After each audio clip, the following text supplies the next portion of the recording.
चलें जी बिस्मिल्लाहिर्रहमानिर्रहीम रब्बिश्रह ली सदरी वयस्सिर ली अमरी वाहलुल उक़दतम मिन लिसानी यफ़क़हू क़ौली रब्बि ज़िदनी इल्मा। ऑलराइट, क्लास स्टार्ट करते हैं अपनी। सबसे पहले हम डिस्कस कर लेते हैं कि हमने कहाँ से स्टार्ट किया था और अब तक हम कहाँ पहुंचे हुए हैं। तो जनाब आली, हमने अकाउंटिंग की बेसिक डेफिनेशन से स्टार्ट किया था। देन हमने rules of debit and credit पे बात की थी और मैंने ये कहा था कि जनाब rules of debit and credit ये पहली और आखिरी चीज मैं आपको कह रहा हूँ कि याद कर लो। उसके अलावा इंशाल्लाह आपको कोई याद करने की जरूरत नहीं पड़ेगी, बट इसको अच्छे से रट लो। उसके बाद हमने जो है इन्वेस्टमेंट की एंट्री पे बात की थी। देन हमने ओपन बैंक अकाउंट के ऊपर बात की थी।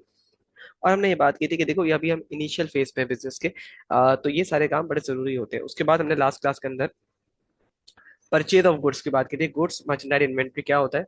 गुड्स मर्चेंडाइज इन्वेंट्री एक ही बच्चे के तीन नाम है। जैसे कि बच्चों के नाम होते हैं चुन्नू मुन्नू पप्पू, ऐसे ही एक ही चीज के तीन नाम है, चुन्नू मुन्नू पप्पू।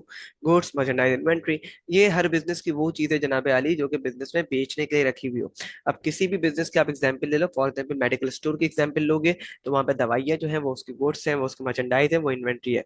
उसके अलावा भी वहां पे दीगर चीजें और होती हैं। लाइट हो गया, फैन हो गया, एसी हो गया, वगैरह वगैरह, फ्रिज वगैरह सब वो बेचने के लिए नहीं है, तो वो इन्वेंट्री नहीं है। क्या है बात करेंगे आगे। किसी आप बुक स्टोर के ऊपर चले जाओ तो वहां पे जो किताबें वगैरह हैं वो उसकी गुड्स है, मर्चेंडाइज है, इन्वेंट्री है। उसके अलावा शेल्फ है, फर्नीचर एंड फिक्सर में आएगा शेल्फ, ठीक है ना। उसके अलावा उसने लाइट्स लगाई हुई हैं, एसी लगाए हुए हैं, फैंस लगाए हुए हैं, वो सब के सब बेचने के लिए नहीं है, तो वो गुड्स मर्चेंडाइज या इन्वेंट्री में नहीं आएंगे। अब वो किस में आएंगे, वो आज की क्लास का हमारा टॉपिक है। तो जनाब आली, टॉपिक पे अपने आते हैं। ये हमारे गुड्स मर्चेंडाइज इन्वेंट्री की बातें थी। अब यहाँ हम अपना टॉपिक आज का यहाँ से स्टार्ट करेंगे। सो स्टार्ट करते हैं जनाब।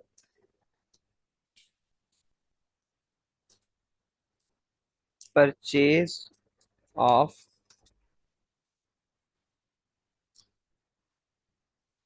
Other than goods merchandise slash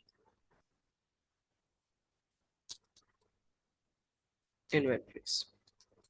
other than, देखो मैंने यहाँ पे पहले ही वाजे कर दिया कि परचेज कर रहे हैं यहाँ पे हम अदर देन। अब देखो, गुड्स मर्चेंडाइज इन्वेंट्री के अलावा भाई 150 चीजें हो सकती हैं, हजारों चीजें हो सकती हैं बिजनेस में खरीदने वाली। तो भाई अब हर किसी के लिए कोई हम खास मखसूस नाम तो नहीं लाएंगे ना। तो ये सब के सब जो बेचने के लिए नहीं है लेकिन बिजनेस में खरीदे जा रहे हैं, जरूरत है बिजनेस के अंदर, जनाबे आली ये बिजनेस के एसेट्स हैं। इनको हम एसेट्स रिकॉर्ड करेंगे। ठीक हो गया? तो और से देखिएगा, अब यहाँ पे हमारे पास अगेन जितनी भी चीजें आ जाए भाई हम उसको एसेट में ही लेके जा रहे होंगे और वो अपने नाम से रिकॉर्ड हो रहे होंगे। क्या सर, क्या बोल रहे हैं आपको समझ नहीं आ रहा? Just give me a moment, अभी जब मैं लिखूंगा तो इंशाल्लाह आपको एक एक चीज समझ में आ जाएगी।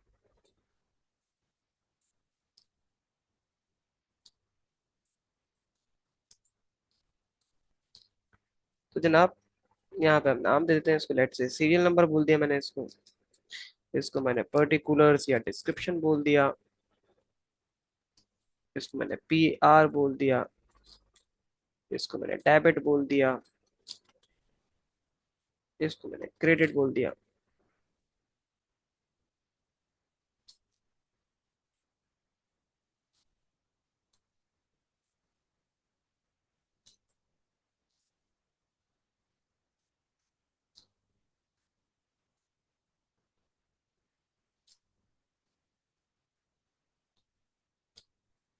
चले जनाब, थोड़ा सा मैं जूम कर लेता हूँ आपके लिए और फिर हम ट्रांजेक्शन लिखते रहते हैं one by one, and then फिर हम इंशाल्लाह उसको समझते रहेंगे, करते रहेंगे जल्दी जल्दी। ठीक हो गया? अब other than goods merchandise inventory की बातें कर रहा हूँ मैं। लेट से अदर देन में अब आइटम आप सोचते रहे भाई किसी भी दुकान पे बेचने के अलावा क्या क्या हो सकता है किसी भी बिजनेस के अंदर। लेट से हमने पहले बात कर ली फॉर एग्जाम्पल फर्नीचर के ऊपर, तो मैं लिखूंगा वही परचेज फर्नीचर फॉर कैश ₹5,000। क्या बात बनी? 5,000 रुपये का आपने दुकान में अपने बिजनेस में फर्नीचर खरीदा है। तो जनाब आली, मैंने क्या बोला, इन सबको आप एसेट रिकॉर्ड करेंगे। एसेट बढ़ता है तो डेबिट। तो जनाब फर्नीचर क्या हो जाएगा, नाम यूज होगा फर्नीचर का। सही है, फर्नीचर डेबिट। और कैश पे किया है तो कैश क्रेडिट।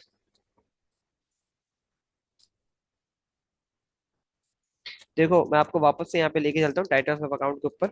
अगर आप इसको देख रहे हैं तो यहाँ पे आप देखें, यहाँ पे फर्नीचर का नाम आ रहा है।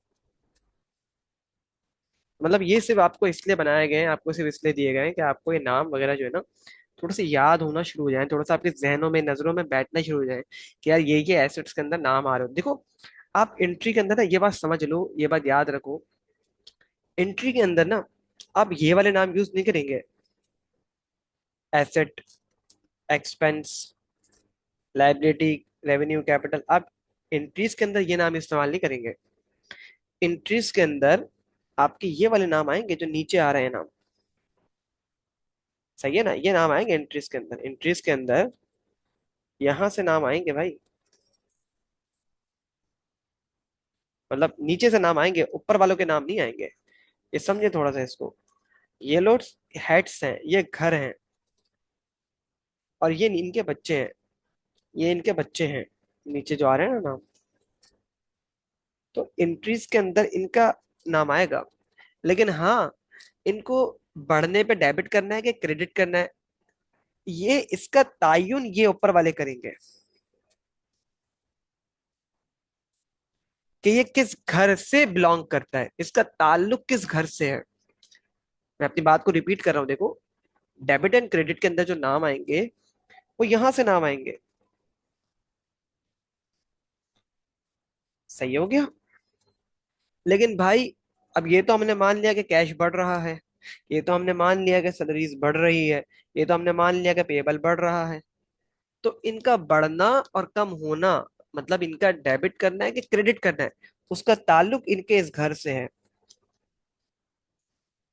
मैं अपनी बात को रिपीट कर रहा हूं कि देखो, डबल एंट्री के अंदर, डेबिट एंड क्रेडिट के अंदर इनका नाम नहीं आएगा, asset, expense, liability, revenue, capital, इनका नाम नहीं आएगा। अलबत्ता rules of debit and credit इन्हीं की बेस पे बने हुए हैं, बट डेबिट एंड क्रेडिट के अंदर इनका नाम नहीं आएगा। डेबिट एंड क्रेडिट के अंदर ये यहां से हेड्स उठाए जाएंगे, ये टाइटल ये वाले यूज होंगे। ठीक है। लेकिन हाँ, ये बढ़ रहे हैं या कम हो रहे हैं। कैश फॉर एग्जाम्पल इंक्रीज हो रहा है, तो इंक्रीज होने पे ये डेबिट होगा कि क्रेडिट होगा, इसका ताल्लुक किससे होगा कि ये किस घर से इसका ताल्लुक है। क्योंकि इसका ताल्लुक एसेट से है तो ये इसका इंक्रीज होना डेबिट होगा। ऐसे सैलरीज एक्सपेंस बढ़ रहा है, तो क्योंकि इसका ताल्लुक एक्सपेंस से तो इसका बढ़ना भी डेबिट रिकॉर्ड होगा। नोट्स पेबल या अकाउंट्स पेबल बढ़ रहा है, तो इसका ताल्लुक क्योंकि लाइबिलिटी के घर से है, तो इसके बढ़ने पे ये क्रेडिट रिकॉर्ड होगा। ठीक है भाई। ऑल राइट, आगे बढ़ते हैं जनाब। मेरे ख्याल में हमने एक सफिशिएंट टाइम इसके ऊपर लगा दिया।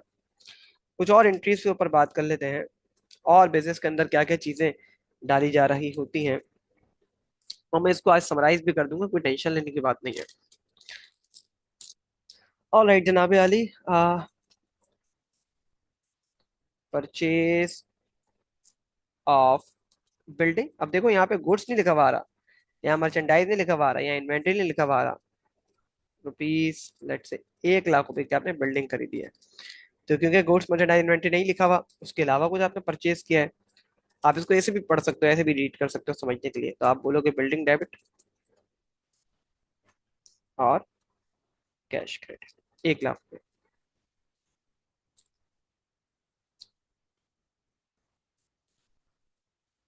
Got it. और देख लेते हैं जनाब वाली,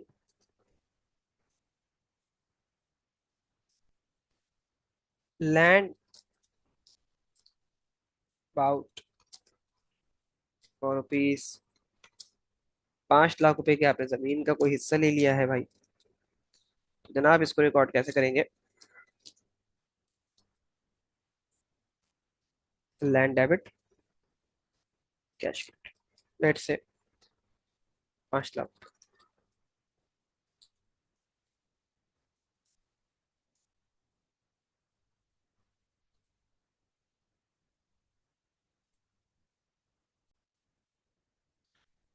चलिए जनाब, मैं अपनी बात को रिपीट कर देता हूँ कि अगर फॉर एग्जाम्पल हमने लैंड खरीदी है, again being an asset land debit, और कैश जो हमने दिया तो हम कैश को क्रेडिट कर देंगे। ठीक हो गया भाई। अब देखो एसेट के अंदर हम आ जाते हैं यहाँ पे जल्दी से। मैं आपको एक चीज दिखा दूं। ये देखिए नॉर्मली हमारी जो परचेज हो रही होती है ना बिजनेस के टाइम पे, वो गुड्स की हो रही होती है, हमारी फिक्स एसेट्स की हो रही होती है। जैसे हमने नाम यूज किए यहाँ पे, मैंने क्या क्या नाम यूज किया, लैंड बिल्डिंग के ऊपर बात की, मैंने फर्नीचर के ऊपर बात की, ऐसे मशीनरी के ऊपर बात करूँ, इक्विपमेंट व्हीकल किसी के ऊपर बात करूँ, सबका जो परचेज करना है जनाबे अली मेरा जो है वो क्या होगा, व्हीकल वगैरह भी हम खरीद लेते हैं थोड़ी सी, वो डेबिट होगा। ठीक हो गया। हम कुछ व्हीकल भी खरीद लेते हैं, बिजनेस का स्टार्ट है, कुछ और थोड़ा सा खरीद लेते हैं। लेट से हमने कहा मोटर व्हीकल ऑफ रुपीज 80,000। ठीक हो गया। तो आए इसको रिकॉर्ड कर लेते हैं, मोटर व्हीकल हमने खरीदी है जनाब।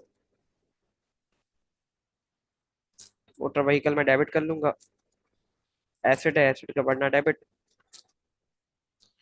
और मैं कैश को क्रेडिट कर दूंगा with rupees 80,000 debit and 80,000 on the credit side. Done हो गया जनाब।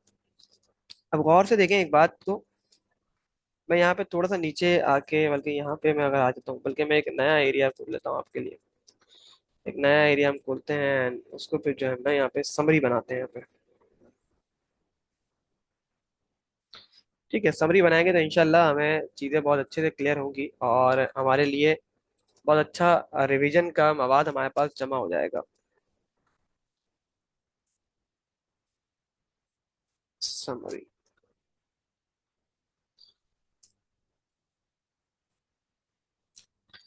तो जनाब यहाँ पे समरी बनाते हैं और थोड़ा सा इसको देखते हैं।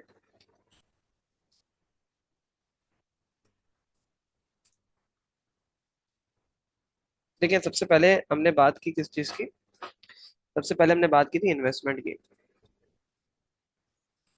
तो सबसे पहले इसकी बना लेते हैं, इसकी भी मतलब साथ साथ बना लेते हैं ना समझी। एक ट्रांजेक्शन ले लेते हैं और उसके बाद आप थोड़ा सा अपना कमेंट भी ऐड कर लें अपने रॉमन में। यहाँ पे फॉर एग्जांपल आप अपना कमेंट ऐड कर लें कि क्या करना चाहिए। फॉर एग्जांपल लिख लें उठा के कुछ भी कि भाई जो जो चीज़ इन्वेस्टमेंट की जाएगी वो डेबिट होगा, कैपिटल क्रेडिट होगा। लेट से मैं यहाँ पे लेता हूँ कैश, बिल्डिंग, फर्नीचर, वहीकल वगैरह वगैरह जो भी आप लाओ सब डेबिट होगा, कैपिटल क्रेडिट हो जाएगा। लेट से 100 रुपये, 200 रुपये, 400, तो 1000 रुपये से मेरा क्या। अब इसको लिखते कैसे हैं यहाँ पे भी मैं सिखा दूं मैं कैसे लिखता था। जो जो चीजें इनिशियल इन्वेस्टमेंट में आई हैं सब डेबिट एंड टोटल से कैपिटल क्रेडिट। डन। और ये बातें आपने लिखनी है and that's it, you are done. ये पॉइंट्स आपने लिखने हैं, मतलब सारी सारी आपने जो है आप लफाजी साथ साथ बनाते रहे। अब आ जाए थोड़ा सा परचेज के ऊपर बात करते हैं। यहाँ मैं बना रहा हूँ परचेज का।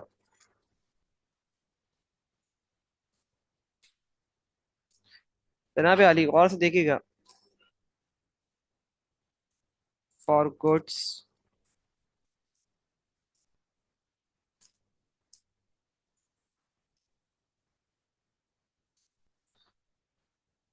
For other than, other than goods. ठीक हो गया। अब गौर से देखिएगा प्लीज। देखिए इसके अंदर भी दो बातें निकलती हैं, इसके अंदर भी दो बातें निकलती हैं।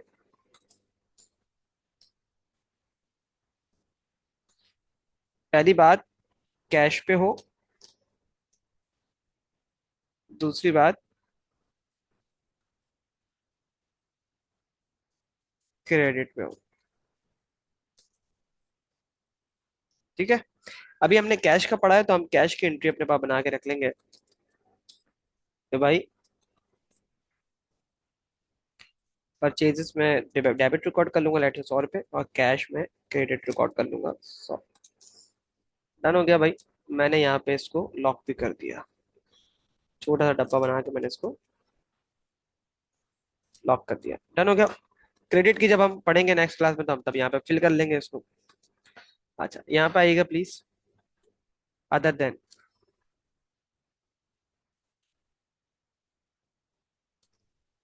और से देखिएगा, फॉर अदर देन में मैं लेट से लफ्ज ले रहा हूँ। फर्नीचर। भाई अदर देन में तो कुछ भी हो सकता है ना, तो मुझे कोई लफ्ज भी तो चाहिए एंट्री जिसपे रख के मैं समरी बनाऊंगा, तो मैंने लफ्ज ले लिया फर्नीचर। लेट से ठीक हो गया। अब देखें क्या होगा, अगर अगेन यहाँ पे भी वही बात है, कैश पे भी हो सकता है और क्रेडिट पे भी हो सकता है। तो अभी हमने इसका भी सिर्फ कैश पढ़ा है, क्रेडिट तो हमने पढ़ा ही नहीं है। क्रेडिट नेक्स्ट क्लास का इंशाल्लाह टॉपिक रखेंगे अपना। जब हमने कैश पढ़ा है तो कैश को हम फिल कर लेते हैं। क्या करेंगे जनाब आली, फर्नीचर डेबिट करेंगे और कैश क्रेडिट कर देंगे। That's it, we are done with this. Amount डाल देते हैं सर, ताकि हमें मासूम से बच्चे याद रहे, 50 और 50। सही है भाई। इसको हम छोटा सा डब्बा बना के लॉक भी कर देते हैं। सही हो गया। मैं अपनी बात को रिपीट कर रहा हूँ आज की क्लास को स्पेशली। देखो हमने परचेज की बात की है। परचेज में हमने कहा खरीद, ये परचेज है खरीद वाला, ये अकाउंटिंग का ये वाला परचेज नहीं है जो हमने यहाँ पे इस्तेमाल किया है। ये वाला परचेज खास है किसके लिए, जब आप गुड्स की परचेज करोगे। मैं यहाँ पे गुड्स भी कर दे रहा हूँ, मर्चेंडाइज भी कर दे रहा हूँ, और इन्वेंट्री भी कर दे रहा हूँ, ठीक है भाई। ताकि आपको याद रहे कि सबके लिए ये, क्योंकि गुड्स मर्चेंडाइज इन्वेंट्री एक ही बच्चे के 3 नाम है, हमने अभी बात की इसके ऊपर। देखो मैं इसको इस खरीद को, खरीद, ये खरीद वाला है भाई, ये खरीद वाला परचेज है, परचेज। ठीक है। या तो गुड्स खरीद सकते हो या आप अदर देन गुड्स खरीद सकते हो, उसके अलावा तीसरी चीज तो कोई हो ही नहीं सकती। तो अगर आप गुड्स खरीद रहे हो, अगर आप गुड्स खरीद रहे हो, अगर आप मर्चेंडाइज खरीद रहे हो, अगर आप इन्वेंट्री खरीद रहे हो, अलग अगर आप वो चीज खरीद रहे हो जो आपने मार्केट में बेचना है, तो जनाब आली आप परचेज डेबिट करोगे, कैश क्रेडिट कर दोगे, अगर आपने कैश पे खरीदा है। और अगर आप उसके अलावा जो भी चीज और खरीद रहे हो, तो सिंपल वो जो चीज आपने खरीदी वो डेबिट और कैश क्रेडिट। अब वो फर्नीचर हो, वो व्हीकल हो, वो बिल्डिंग हो, वो लैंड हो, वो कुछ भी हो, वो डेबिट होगा और कैश क्रेडिट हो जाएगा। सही है भाई। नेक्स्ट क्लास में इंशाल्लाह हम दोनों के क्रेडिट्स को पढ़ेंगे इंशाल्लाह। मतलब अगली सेशंस के अंदर हम दोनों के क्रेडिट को कवर करेंगे, और यहाँ पे जो खाली जगह हमारी रह गई है उसको हम इंशाल्लाह पुर करेंगे। ठीक है भाई। तब तक के लिए अल्लाह हाफिज।